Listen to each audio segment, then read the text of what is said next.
Welcome back to Eliances Heroes, where heroes in business align. To be part of our super community and find out more about Eliances, visit www.eliances.com.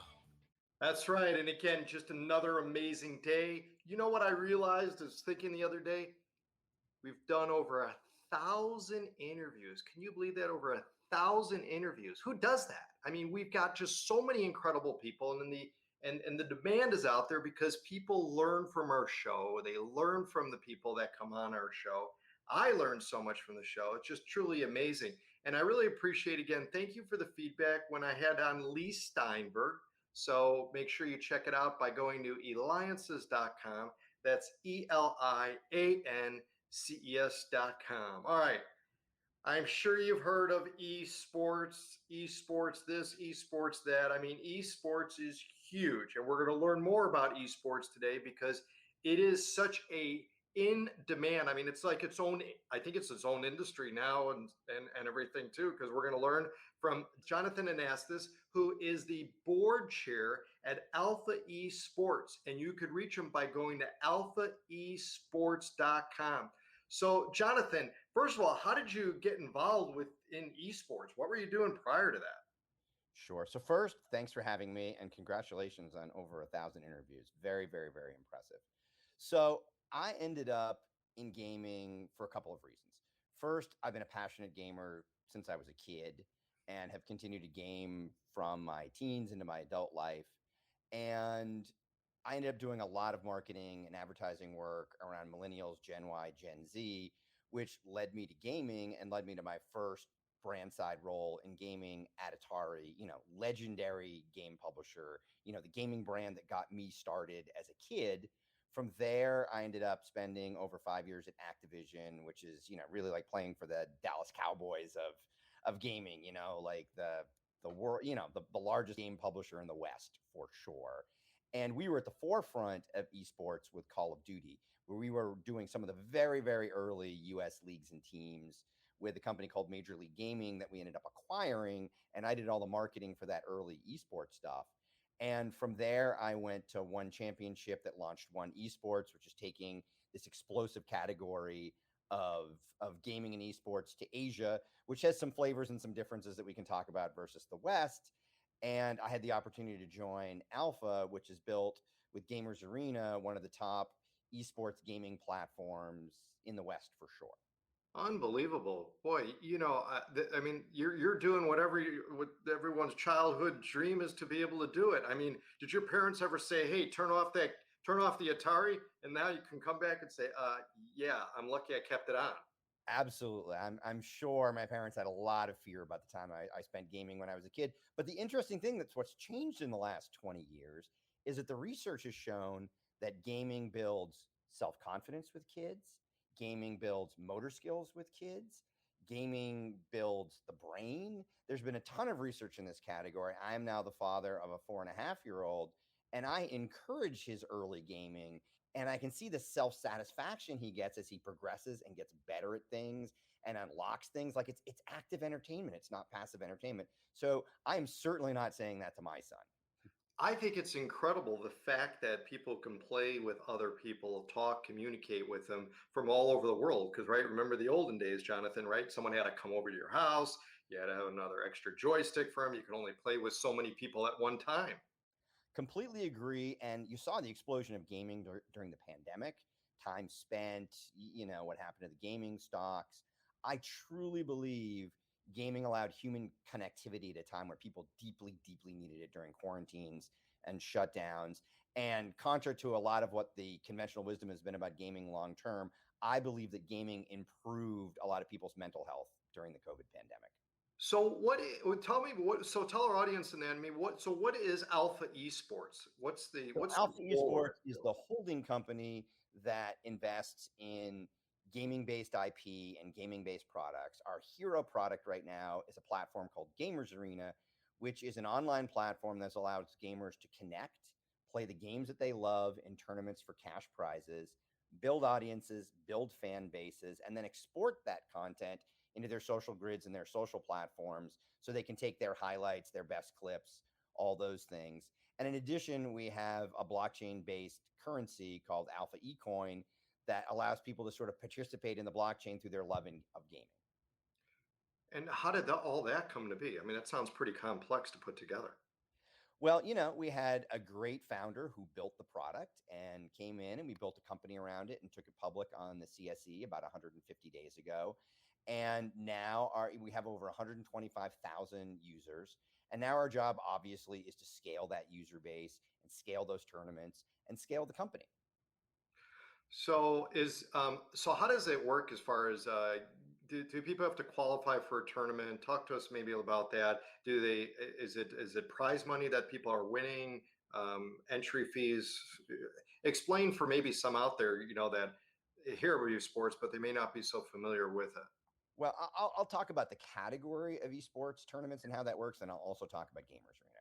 So broadly, esports looks like any other sport, like soccer, right? There's everything from the most grassroots, most casual, people get together and just gaming and multiplayer games, amongst closed group of friends, to amateurs, high schools, colleges, into like the pros, which is the most elite level. And you have to sort of grind your way and earn your way up like you do in any other sport, right? So that's the category as a whole. So if you think about the kind of people that play at the Call of Duty championship level when I was at Activision, those are the best Call of Duty players in the world. And it takes a lot of work to get there. What I think is really interesting about Alpha is it's the first platform built around the amateur gamer, right? There's people who are intimidated by or don't have the skills for the more professional platforms, and they would like to build the skills and earn their way up there. But for today, we've built a safe community where people of their like gaming skill can be around them, where they can get better together. And what kind of things can people win? I mean, do they win cash prizes? Do they win other prizes? What? So on Alpha Esports Tech, and with Gamers Arena, they're earning Alpha Coin now, which is a cyber currency. And before they were winning cash prizes. And again, if you go from like the micro to the macro, they might play for $50, $100, $250, $500, $1,000 on our platform. You get up to the top level of this field, and people are playing, for $1 million, $5 million, $10 million prize pools, right? Overall, I mean, that's the scale that the industry has taken. And the industry's right. Is it just continuing, just growing and growing? So it's about a $1 billion industry today. And the interesting thing is, I actually think that's highly undervalued. So if you look at audience, there are esports events that outperform some of the largest traditional sports for viewership amongst the most valuable demographic of 18 to 34-year-olds. And so I believe it shouldn't be $1 billion industry. It should be a $2 billion industry, a $5 billion, a $10 billion, a $100 billion industry. And it will get there someday. I just came from the Sports Business Journal Leaders Forum in Tahoe this week. And there's people from traditional sports and all different kinds of sports. And they were sort of doing a poll of the audience. They are all senior executives. What sports do you think that are going to be the sports of the future that have the highest growth trajectories? And by a great majority of the participants there, and we're talking about people who are at, NHL, NBA, NFL, MLB, all sorts of different sports, they almost to the person named esports as the sport they thought would have the most explosive growth in the next 5 years. Yeah, I mean, I think, and people are some people are doing their whole career, right, is becoming gaming. Yeah, and there's two levels to that, right? So we built a two-tiered ecosystem of professional gamers. There are professional gamers who have salaries and prize pools from being gamers. And there's also professional gamers who are earning media rev share money on platforms like Twitch and YouTube and Facebook and Instagram, where they are monetizing it a little bit in the same way that, so Conor McGregor was the most highly paid athlete last year. A small percentage of that money came from his prize pool, right, in the UFC. A large percentage of that came from his outside business pursuits built by his UFC fame. There are a lot of professional gamers that are signing deals with YouTube and Twitch that are in great multiples of their actual prize pool. But again, this is very common to all sorts of athletics, right? To tennis players, to F1 drivers, to, so again, the ecosystem is beginning to look a lot like other mature sports where there's sponsorship, there's, media rights dollars, there's direct to consumer brands. There's all these monetization opportunities that have been open to other sorts of professional athletes for decades. Right. And that's what, surprised me, because I remember when my son would be watching other players play, and I'm like, why aren't you playing the game? And he would want to watch to continue to increase his skill. And then, of course, what do we do with professional sports? we're watching professional sports players. So how is it any different? And then, it clicked that's what's happening. And I actually think esports players were ahead of this. So if you look at like what LeBron James is doing now, sort of building a media ecosystem and a media empire around what he was doing with sports, he's actually in some ways borrowing the model that existed in gaming first. So if you go back to the most early days of esports, well, he wasn't a professional player. When I was at Activision, we were writing checks to Post Malone. He was a Call of Duty influencer. He used to create Call of Duty content on our behalf. He built an audience and went and signed a recording contract behind the power of that audience. And look at where he is today, right? So to some degree, when you look at like what LeBron's doing with his movies and television shows and media empire, that's actually sort of following what the ninjas of the world have been doing for years, for half a decade. Can you believe from where you started as such a youngster playing Atari to, I mean, do you ever just look back and going like, I'm living the dream. I'm able to do what I want. I'm doing what I was doing as a child. Now I'm continuing to grow.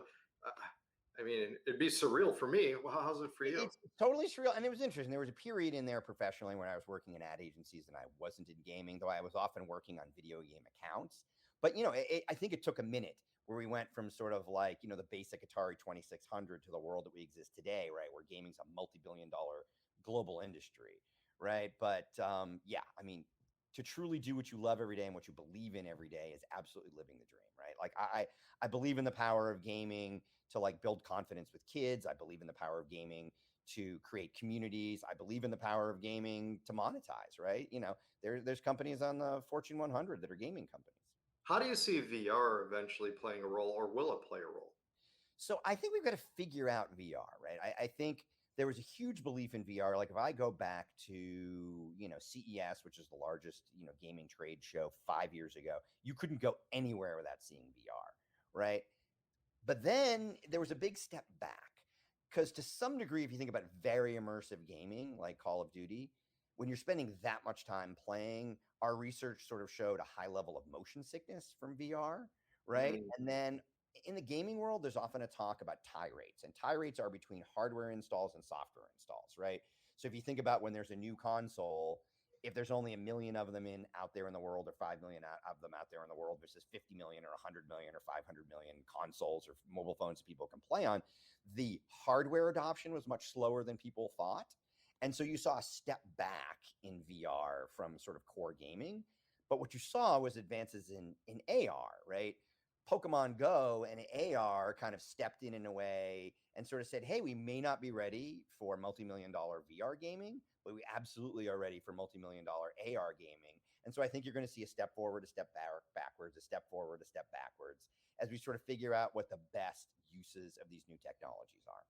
What kind of advice do you have for others that are, young adults that are, high school and stuff, and they want to get into this type of industry like you have? I mean, what kind of things should they be doing now to be able to eventually get into the industry of working for some of like very successful companies that you've worked for and who you're working for now? Like what type of skill sets do these type of companies, are they looking for?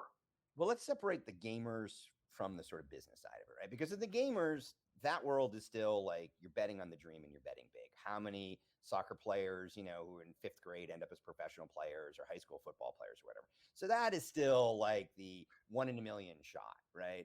However, there's probably, Activision employs 10,000 people, like EA employs 10,000 people. There's hundreds of thousands of professional jobs every year in gaming. And the beauty of it now is, unlike when I started, there's high school programs about gaming and esports. There's college programs about gaming and esports. And it's part of how we've had success and traction at Alpha is we've signed a lot of partnerships with colleges and universities and high schools even, in addition to pro teams, because in preparing people for these careers, this multi-billion-dollar industry that didn't really exist, when I was in high school, there are now educational programs. That said, at least most of the companies I know still look for strong liberal arts backgrounds, right? And again, it's like going to technology. If you want to end up making games, right, then STEM is the way to go. If you want to end up in marketing, you go to business programs, you take liberal arts degrees. So I think there's still paths, but the opportunity is there's educational specialty programs now that just didn't exist. But again, I think people are looking for passion about gaming. They're looking for, broad skill sets, your ability to communicate, your ability to write, your, liberal arts skills. I think you can come out of any great liberal arts program in the world and get a job in gaming, but they're looking for that combination of like, intellectual curiosity, work ethic, and passion. When I was interviewing for the job at Activision, they wanted to see my gaming scores. They wanted to see that I was a real gamer. Is that amazing? Part of the process? Part of the interview process. What's your gamer tag? I want to see how good you are at this game. I love it. Well, Jonathan, amazing what you're doing. Board chair of AlphaEsports.com. Make sure you check out AlphaEsports.com. Jonathan, a pleasure. Keep doing what you're doing, bringing joy to so many, giving an opportunity for people to get into the gaming industry. So make sure you go to AlphaEsports.com, where you may have the opportunity to play for prizes. This has been David Kogan with the Eliances Hero Show. Thank you so much, David.